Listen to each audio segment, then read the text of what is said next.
cannot believe it's time for my 2-month post-op already. But it is! Crazy! I am about 4 days late on this video because on Saturday I was admitted into hospital and I was only discharged yesterday morning. So I was in hospital for my 2-month anniversary. Awesome! Yeah, we're not going to go too much into it because thankfully it had nothing to do with the surgery. So if you are interested, I go into detail on my C2 5K exercise challenge week 4 video.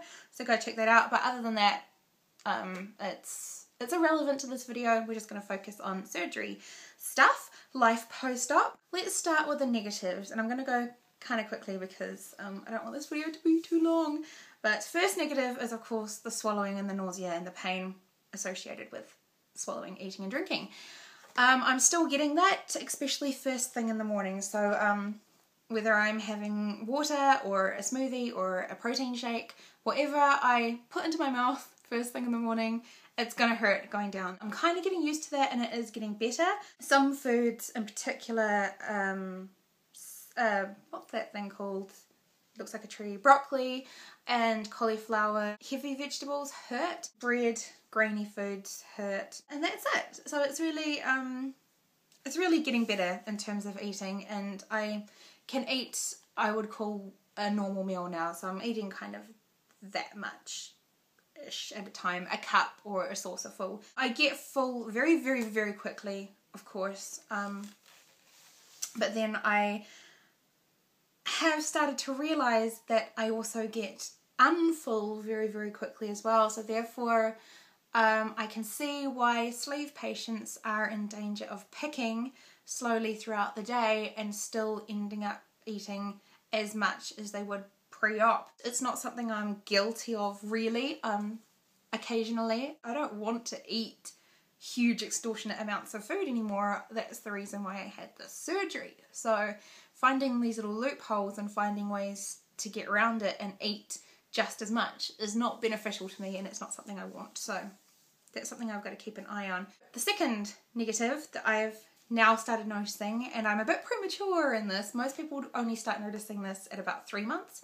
I've started noticing it, is hair loss. I washed my hair earlier today, and this is typical of the amount that's coming out in the shower when I wash my hair. It's also typical of, I would lose this amount just brushing it every day as well. So I've been really, really conscious of keeping it not free, just because when I do brush it, I want it to be not tangled up, so I'm not pulling at it and straining at it. And I have vitamins as well. I'm taking zinc and magnesium. I've heard that fish oil is really good for hair loss as well, but I'm vegetarian, so I'm having troubles getting over the moral implications of that, but maybe I'll give it a go because there's a lot of hair to lose every single day. So I'm getting a little bit worried about my hair. Third negative is constipation. Now I was warned of this.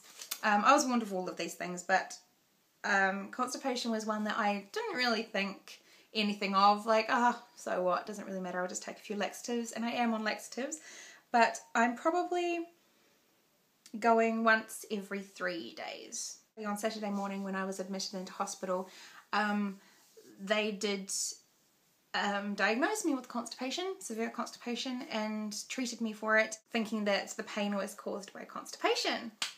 So that was really fun. I spoke to my surgeon about it. It's nothing to be too bothered with. It's just I don't have the food in there to come out again. That's it for the negatives. So there's really not that much. Let's get on to the positives. Okay, so of course, the biggest positive for me so far is the weight loss. No doubt about it. In a month, I've noticed so much. Like, it's not just the weight coming off regularly every week. Sometimes it's more one week, sometimes it's less the next week. But it's also the way I feel. Like, I feel lighter. My clothes are fitting better. This dress, in fact, that I'm wearing right now, I'll show you. This dress is a dress that it was way too tight for me pre-op. Haven't been able to wear it at all, and now it's kind of loose and falling downy. It's not very appropriate weather for a sundress. We're in the middle of a storm, but I'm just so excited that I can wear it that I'm wearing yeah. I've noticed the changes visually, like my face structure and my collarbones and I think my body. But yeah, the weight loss is awesome, and it's actually giving me a lot of confidence in myself to know that I'm losing weight. Like, it feels awesome. Exercise, another positive. Now, it's still not fun. I'm not going to pretend like, oh yeah, I'm so excited about exercise now. I really, really love it. It is definitely part of my routine now. For this last month, I've been working out solidly, walking to and from work. I've been swimming. I've been running. As I said, it's not fun, but it is enjoyable insofar as I can see my results. I'm working really, really hard. I'm working out and I'm seeing the progress. I'm getting better. I'm running for longer. The runs are becoming more enjoyable. It's not such a huge, heavy burden. I know that every run is really going to make a difference, and that's not a luxury I had before. So my third positive thing post-op is my diet. For the most part, my diet's pretty good. I still have cravings, of course, like they took out my stomach, not my brain, so I still have to deal with cravings. Saying that, like, cravings are so much better. Cravings are tolerable. If I don't want to eat something, I can easily put it out of my head. But I don't really do that to myself anymore because I'm just eating so little that I allow myself to have it. It's not such a prominent factor of my life. I'm not constantly 24/7 thinking about food. I'm not constantly trying to banish my cravings. I'm not constantly trying to plan what I'm going to have next. As I mentioned earlier, sometimes there is the tendency to snack or graze, and sometimes I am guilty of that, not often, because I'm really aware now that I've had the surgery. It's like $18,000, girl. Every morsel that you put in your mouth has to be worth $18,000. Also, the more weight that I lose, the less likely I am to eat the bad food because I know that it's going to be detrimental to my health. I know that it's going to be detrimental to my weight loss. So I don't want to eat it anymore. I am loving the sleeve in general.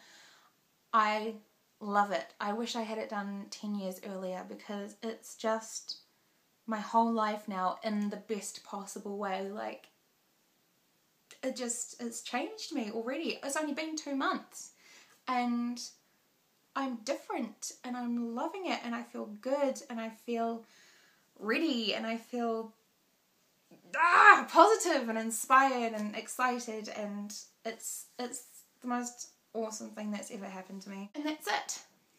So let's do the weigh-in. So last month I was 89.8. This month, I don't know if I'm with you. 86.3. 3.5 kgs lost this month. I am disappointed about that, I'm not gonna lie. It is 7.7, almost 8 pounds, so it sounds better in pounds, definitely. But you know, I was expecting more, and I was on target to be at 85 this week, but because of the hospital, I was on IV and I put on a lot of weight in hospital, even though I was nil by mouth. Don't get me started. I mean, 3.5 kgs in a month is fantastic, but I was expecting a little more. Let's do measurements. Let's do pictures, and I will see you guys next month. Bye! Measurement time. Now, I was very disappointed last month because I lost a lot of weight, but not a lot of centimetres. So I'm kind of hoping it's going to be opposite this week. Bust last month was 112. This month it is 110. Yay, okay, happy with that. Waist was 96. This month it is 94. Okay. Hips were 112. This month are 110. I've got hair everywhere. Arms were 36. This month they are 34. Awesome. Legs were 64. 64. Oh well, super happy with those measurements.